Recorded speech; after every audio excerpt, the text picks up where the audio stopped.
Hello friends, ஒரு நாளைக்கு ஒரு ப்ளவுஸ் 2 ப்ளவுஸ் தான் நீங்க வந்து ஸ்டிச் பண்றீங்களா? நான் சொல்ற மெத்தட நீங்க ஃபாலோ பண்ணீங்கன்னா, கண்டிப்பா ஒரு நாளைக்கு 5, 6 ப்ளவுஸஸ்க்கு மேல நீங்க வந்து ஸ்டிச் பண்ணலாம். அது என்ன மெத்தட் அப்படின்னு தான் வந்து உங்களோட ஷேர் பண்றேன். நானுமே வந்து ஒரு நாளைக்கு 1 ப்ளவுஸ், 2 ப்ளவுஸ் தான் வந்து ஸ்டிச் பண்ணிட்டு இருந்தேன்.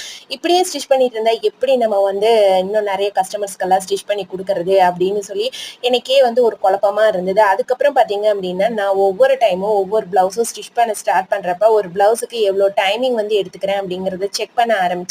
அப்படி செக் பண்ணி பார்த்தீங்க அப்படின்னா, ஒரு ஒரு ஒரு வருஷத்துக்கு மேலவும் தொடர்ந்து இதே மாரி தான் ப்ளவுஸ் ஸ்டிச் பண்றப்ப டைமிங் செக் பண்ணி நான் வந்து ஸ்டிச் பண்ண ஆரம்பிச்சேன். அதுக்கப்புறம் நார்மல் ப்ளவுஸ் பார்த்தீங்க அப்படின்னா, 1/2 மணி நேரத்துக்குள்ளாரையும், லைனிங் ப்ளவுஸ் 1 மணி நேரத்துக்குள்ளாரையும் வந்து ஸ்டிச் பண்ணி எடுத்துர்றேன். இதே மாரி நீங்களும் வந்து ஃபாலோ பண்ணீங்க அப்படின்னா, கண்டிப்பா வந்து உங்களாலயும் ஒரு நாளைக்கு 6, 7 ப்ளவுஸஸ்க்கு மேல ஸ்டிச் பண்ண முடியும். இந்த மாரி ஸ்டிச்சிங் சம்மந்தமான விஷயங்கள் தெரிஞ்சுக்கணும்னா, மறக்காம நீங்க நம்ம சேனல ஃபர்ஸ்ட் டைம் பார்க்குறீங்கன்னா, சப்ஸ்கிரைப் பண்ணி சப்போர்ட் பண்ணுங்க. எனக்கு ஒரு மோட்டிவேஷனா இருக்கும். தேங்க்ஸ் ஃபார் வாட்சிங்.